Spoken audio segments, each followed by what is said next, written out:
This morning on Leonard's Look, Mike's cross-country trip with his parents comes full circle as he turns the RV around and heads back to his home in Chicago.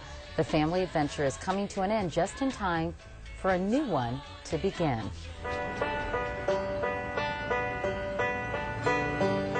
As we drive to New London, Connecticut, the last stop before heading back to Chicago for the imminent birth of my first grandchild, my mind is preoccupied with the previous evening's troubling phone conversation about a possible problem detected during my daughter's last ultrasound.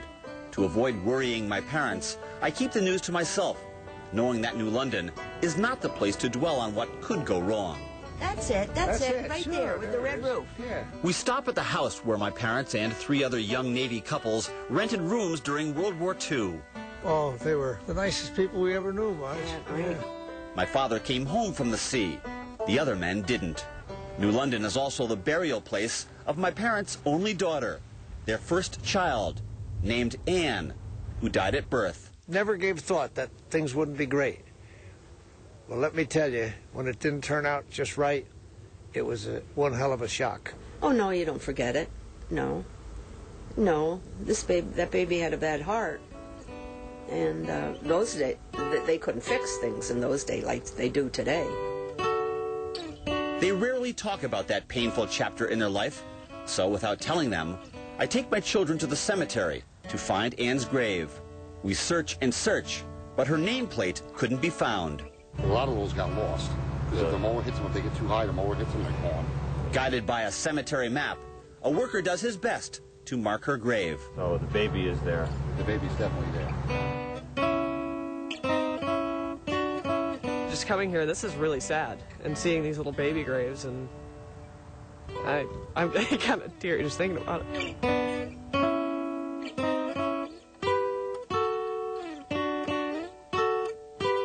Even though I never tell my parents about the worries concerning Megan's baby, they seem to know.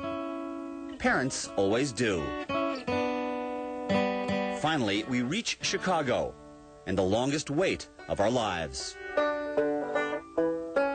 The labor drags on. Then Megan's husband, Jamie, delivers the news. It's a girl. And she is healthy.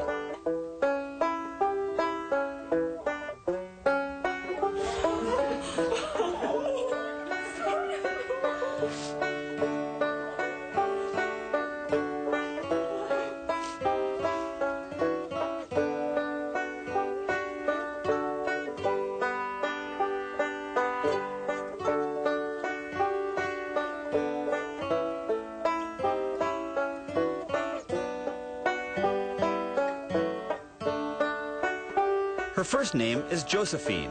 Her middle name is Anne. She is my parents' first great-grandchild. Before driving my parents back to their rental home in Phoenix, we take them to a favorite restaurant in our tiny town to toast the end of a journey and the beginning of another. Best part of the trip was today, seeing that beautiful, beautiful baby.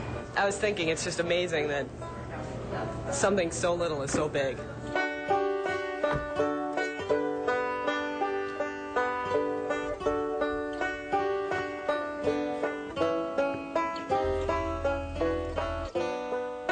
For today, Mike Leonard, NBC News, homeward bound. Nothing like a baby to bring so much joy. By the way, the very proud great-grandparents arrived home safely. Today they celebrate their 61st wedding anniversary. So happy anniversary, Mr. and Mrs. Leonard. And on a personal note, I think we should all say thank you to Mike for sharing his family with us. I mean, that was really generous, and I loved getting to know them and